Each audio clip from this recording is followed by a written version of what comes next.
Good afternoon, ladies and gentlemen, and very warm welcome to this Al-Attiyah Foundation session on hydrogen. My name is David Hart.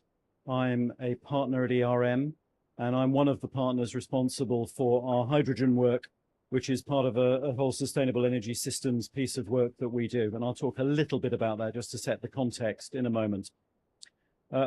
Great thanks to the Al-Attiyah Foundation for making this possible. And the great work that they do. And I'm very much looking forward to the next half an hour. So what I want to talk about is really stepping back a little bit from what is happening in hydrogen. So we're at COP, and COP is obviously an all-encompassing event and very much focused on just transition to a cleaner planet and a whole range of things. One of the things I've noticed this year is a big focus on hydrogen in many different arenas. And I think it's valuable for us to take a perspective and just see what's going on. There's a lot of hype, there's a lot of discussion, and just try and pull that apart a bit and get a slightly nuanced view of what's happening.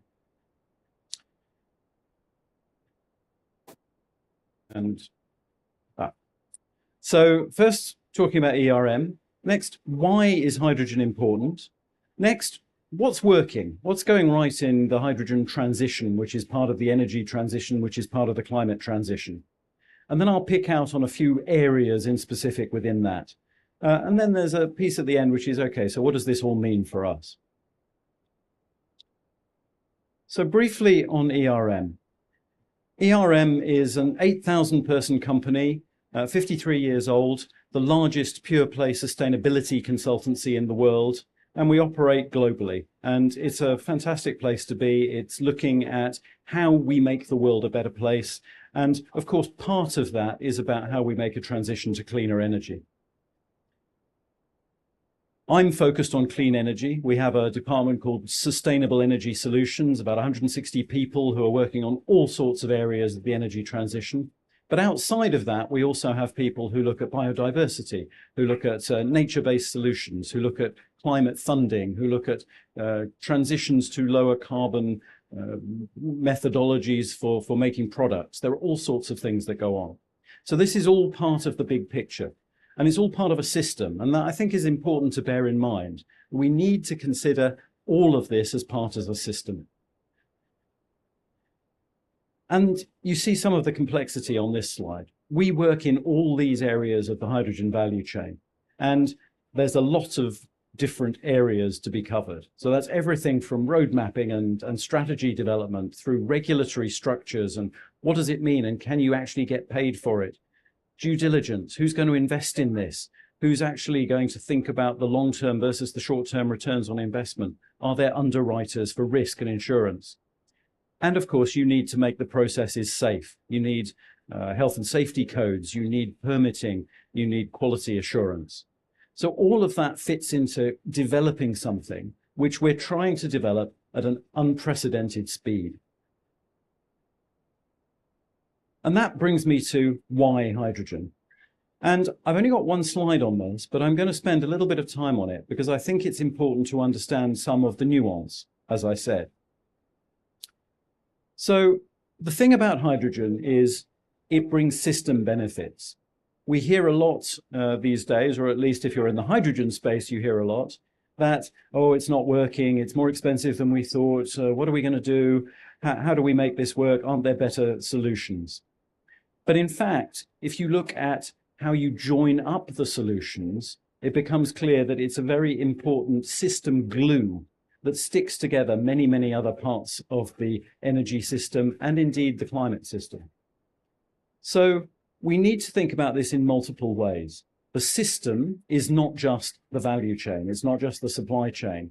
It's not just how you get from, let's say, a renewable molecule or a carbon-based feedstock through to hydrogen and then through to electricity or through to a fuel or through to something else. It's also about the market system. Who's financing it? Who makes the market? Who's trading? Who's taking the risk? And of course, there's a regulatory structure on top of that, another very complex system that we have to fit inside.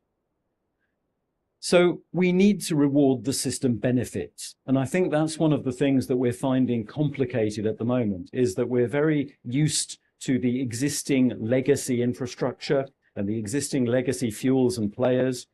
And we know how they are rewarded and the kind of risks that they take and the expectations that they have for return on investment. But changing that system in multiple ways means that the legacy markets and the legacy regulatory structures don't work as well. And so the benefits are not as apparent and they are not rewarded. And that's a really key part of how we enable some of this transition. The complicated diagrams on the right, there are two Sankey diagrams and a diagram which we came up with really to try and just explain the interaction of all of the different components in hydrogen in energy. The Sankey diagram at the top comes from a report recently published by the Hydrogen Council, which specifically looks at the system benefits of hydrogen. And the comparison between the two Sankey diagrams is the key. It's looking at what is essentially quite a diverse and separated set of flows in the old system, and what is a much more joined up set of flows in the new system. And that means you have interactions between markets and players. And the bottom diagram is really just trying to say, well, you need to think about not only what infrastructure is doing in terms of delivering energy, but also what it's doing in terms of delivering services. And a simple example of that is, let's say, an electrolyzer. Put an electrolyzer into a grid, and it becomes not only a way of producing hydrogen, but also a way of balancing load within the grid and providing system services. You can ramp it up or down, or you can possibly even turn it on or off. You can certainly disconnect it to allow for frequency and voltage regulation within the grid. So there is a value which is not always, in fact, very rarely considered in terms of the system and improving that and making it economically worthwhile versus just getting a hydrogen molecule from A to B. So how are we doing? Well, again, I've picked some slides from the Hydrogen Council because they do a nice overview. So this is, almost 2 years ago, May 2022, and this was a snapshot of the situation of the number of projects that had been announced, the number of projects that were in some form of deep analysis or a pre-feed or a feed study, and then projects which were either being built or had got to final investment decision. And the big picture shows that you have about 240 billion worth of projects, about nearly 700 projects in total. A lot of those are about production of hydrogen, but in fact, they're very dispersed also in use and in industrial decarbonization and in different things like that. And very dispersed geographically, which is a really interesting component of this whole transition story. About 10% of those were in that final investment decision phase. And what I hear often is, oh my God, only 10%, that's dreadful. Can't we move that faster? But actually, if you look at a typical project funnel, that's relatively normal. You need to announce a project, take it through a feasibility study, take it through a front-end engineering design, do all sorts of things, get regulatory permissions before you can take a final investment decision. So actually, this is effectively a good sign. So we've seen that funnel behaving as it should do in terms of project development. Moving on, not even a year. There are no figures out yet for the end of this year, but there should be soon, and I'm confident that they'll be even bigger. But this has moved up by at least 50% in only 6 months. So in January 23, we saw more than 1,000 large projects. 320 billion of investment had been announced, but that's not closed. And you can see that, again, we're still at roughly 10% of FID. So the funnel is moving along. And that's a really important point to keep making, is that we are seeing progress. We are seeing projects starting to be built. We are seeing investors willing to take risk. We are seeing governments prepared to underwrite that risk. And I wanted particularly to focus here on production, because that's the big side of what is going on. A lot of the projects that are being announced are production. And we'll come to a downside of that in a minute, which is that you need demand as well as supply in order to make a market.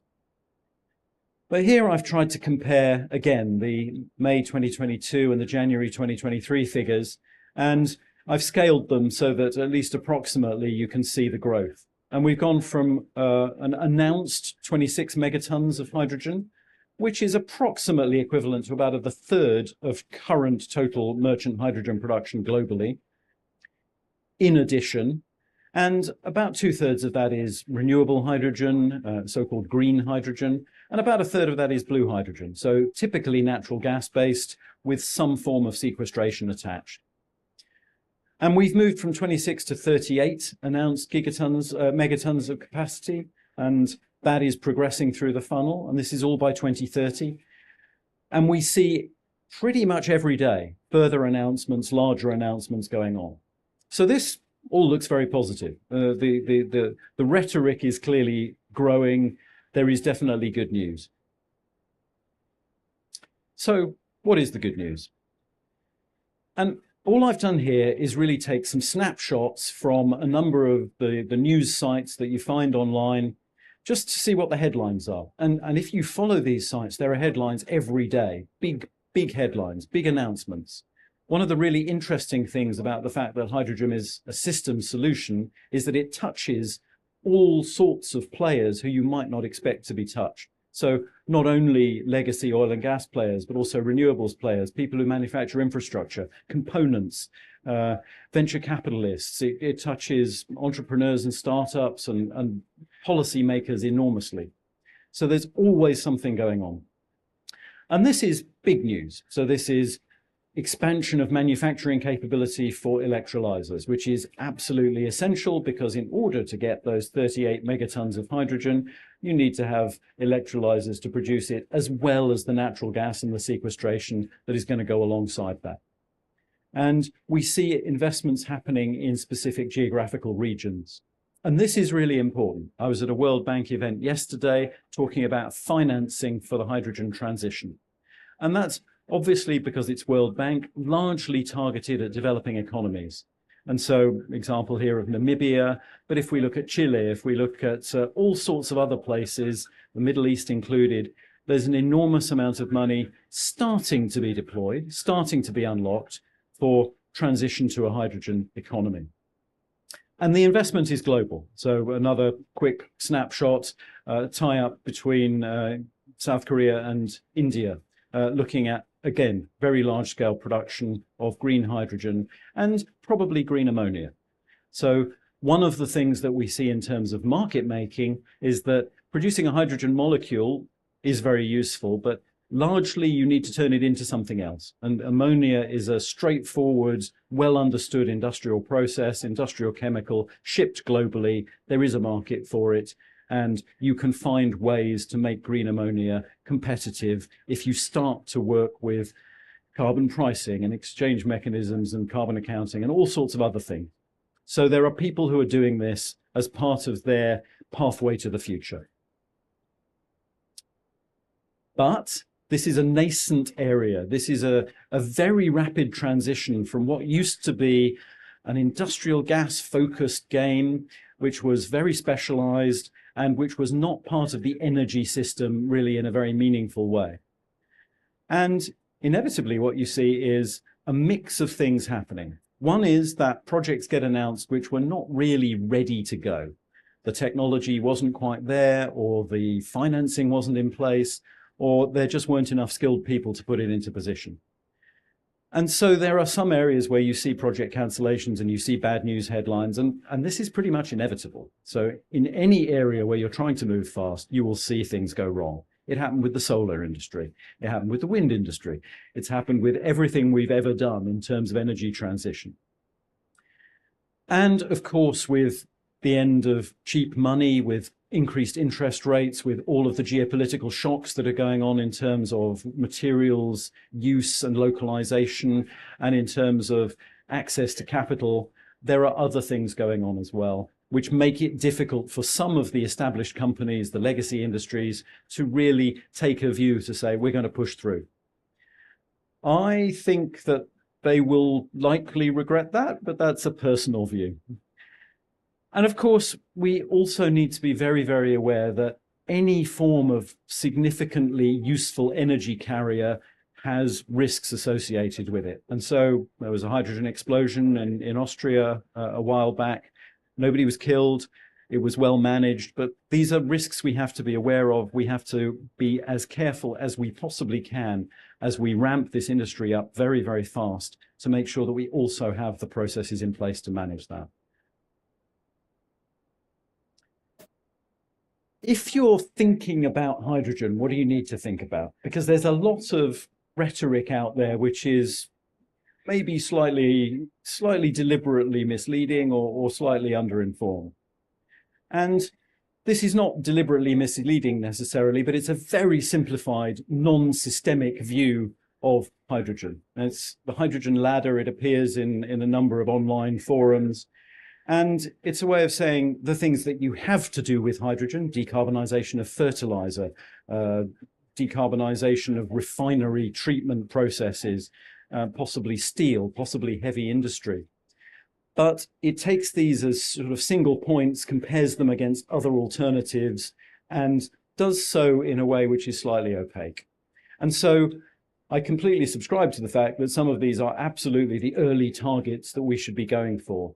But what I think we'll find is that in a system perspective, if you're doing one, you may well be doing another. There will be a geographic reason for doing something. There will be a legacy industry reason for doing something. There will be all sorts of things which mean that this is a simplistic view of the world. And so this is absolutely not a dogma that should be followed, but it's an interesting guideline. And it's definitely worth questioning any established wisdom that says hydrogen will always be good at this or hydrogen won't always be good at this. Because in 30 years in the business, I've mostly discovered that the things I thought were true probably aren't 100% true, and there's always that nuance to think about. So try not to oversimplify. At the same time, complication doesn't help us either. So this slide is deliberately complicated. It's deliberately got an enormous amount of information on, and it covers three areas.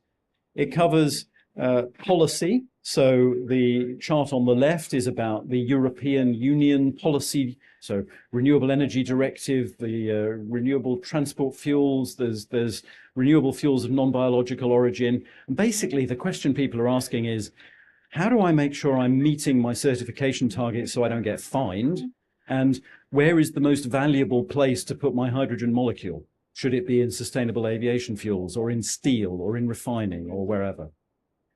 And on the right, it's a breakdown of the IRA, the Inflation Reduction Act in the US, which is equally complicated. In order to get tax rebates or credits, you need to make sure that you meet all sorts of different complicated conditions, some of which have not yet been defined. So there are a lot of projects waiting for those decisions to decide whether or not they will be investable. The other things that I wanted to touch on as part of this are geopolitics. And of course, that's a hugely sensitive and complicated subject in its own right. But the interesting thing about hydrogen is that it is available potentially from renewable sources and sometimes from other sources in areas which have not historically been rich in fossil resources. So there's a whole scramble going on for countries thinking that they could potentially become hydrogen exporters, or they could potentially become balance of payments neutral by stopping to import fossil fuels. So this is really interesting, and this is a very important part of any just transition. And of course, global flows of products. This is just taken from one of the energy reviews. It looks at oil flows, and of course, we are right at the center of this map as we stand now in Dubai, because the Middle East is where an enormous amount of the oil comes from, and it goes to lots of other places.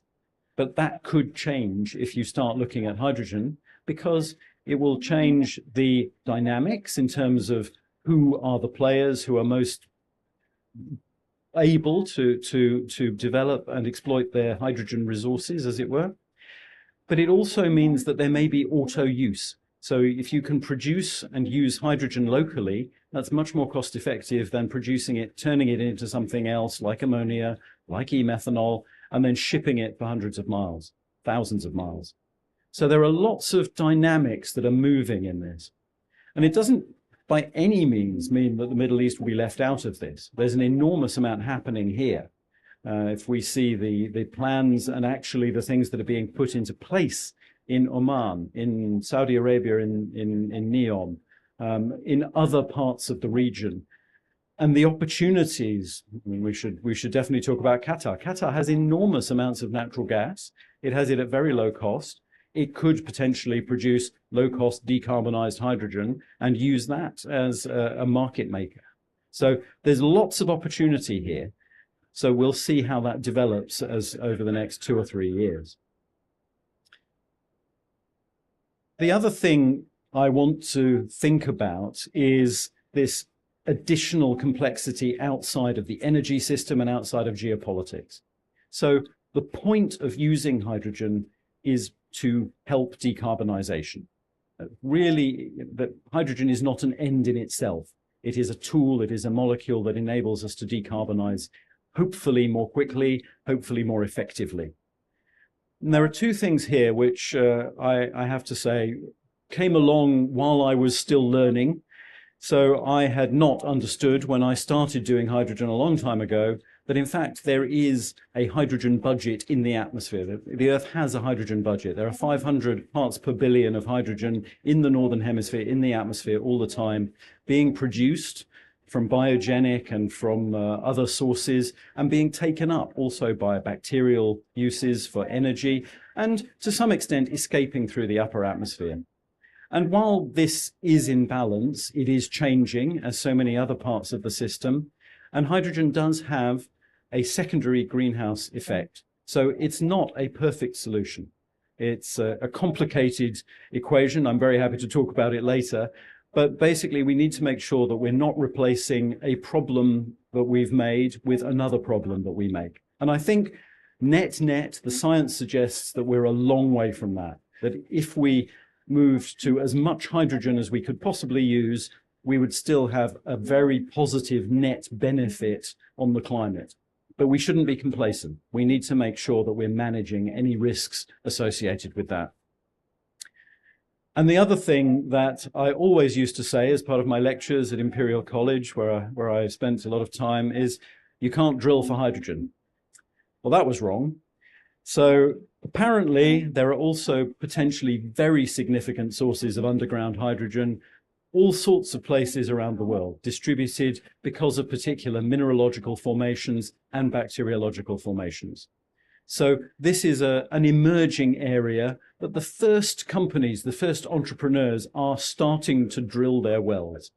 And in fact, there's a village in Mali which discovered hydrogen by accident when they were drilling for water in 1987, and the village runs on hydrogen in gas engines. Really intriguing. It's one of these little anecdotal points that says actually you can be self-powered from hydrogen that you've sourced yourself. So there are things we're still learning, things that could change the economics, things that could change the power structures, but it's very early days. So I want to finish with the sort of so what part of this. This is an extremely fast-moving and uncertain environment, and the hydrogen space is complicated and confusing and emerging, and that sits within a very complex climate space and an investment space and all of the other areas that I talked about at the beginning. What needs to happen, though, is for decisions to be made on a good enough basis. So there are questions which are particular to an industry or a government or a player. Say, what's our path to net zero? Because we've probably committed to one. How do we support that? Where can we afford to take risk? Where could our upside be? Are we aware of hydrogen, what it could do for us? And are we aware of what might change? And are we prepared to lock in possibly a suboptimal solution in order to be able to move faster to an optimal solution? And of course, there's all of the existing rules and structures, and do we have the training, and how do we move forward with that, and how do we develop the ecosystem to support it? But I'm absolutely convinced, and this came out of the World Bank presentation yesterday as well, is we have to finance projects that are good enough. We have to learn from them quickly, and we have to really improve and innovate on the technology, on the projects, on the systems, on the financing, on all sorts of other areas. Because if we wait until we understand all of it, it will be too late. So to finish up, this is part of an energy transition. And energy transitions typically take decades. And we've had 2 or 3 of them: wood to coal, coal to oil, oil to gas is the sort of the standard way of looking at it. They take decades. They're extremely complicated. They're usually done for reasons other than saving the planet. We are pushing an energy transition, not just hydrogen, a whole energy transition, because we need to achieve something, but we don't have the same mechanisms as we used to, which is about profitability and effectively rushing towards the next opportunity, drilling for oil. We have more embedded systems to change. So a systems change in 1900 was, in a sense, easier because there were fewer cables and fewer pipelines and fewer people with electric lights and all of those things. So we have an enormous amount of legacy infrastructure, which we need to be prepared to decide when to write off in terms of an investment. And of course, some of it we can reuse. We need to move fast. That will mean we break some things. We have to be focused on safety. But otherwise, I think it's inevitable that there will be issues in projects that do not get all the way through to being perfectly functional. And that's an example at the moment. So the largest currently operating renewable hydrogen plant is in China. It's renewable hydrogen going into a Sinopec facility. And that's a couple of 100 megawatts of electrolysis which are operating. And it's not operating tremendously well, but it's first of a kind. There are learnings that will come from that. It will move fast to a next iteration. The next one will be better. The thing I think is exciting is that we're seeing so many actors emerging, so many people looking at the ways of going round the traditional legacy infrastructures. And we see companies that have ambition and vision and deep pockets who are trying to go around the outside. And I think that will disrupt the system and potentially push the legacy industries, the ones who have not yet engaged as deeply as they could, and some of them have already. It will push them to making a bigger difference. So the market ultimately will decide. And of course, the market is regulated no matter what you say. It's regulated in some way. There is policy that drives market. But the markets will actually enable us to do this if we give them an opportunity. It won't be perfect, but I think we're in for a really, really exciting time. And I think that what we see at this COP, so many hydrogen pavilions, so many things happening in hydrogen at a COP. It's unprecedented. It's exciting. And I think it'll signal a way for the future. And with that, I thank you very much. I've started putting some of these thoughts onto LinkedIn. Do feel free to follow that. There will be some more coming out at the end of COP, so we'll see what decisions I've made by talking to people. I very much welcome anybody getting in touch by the usual means. You can contact me in this. And thanks again to the Al-Attiyah people and the great work that they do. Thank you.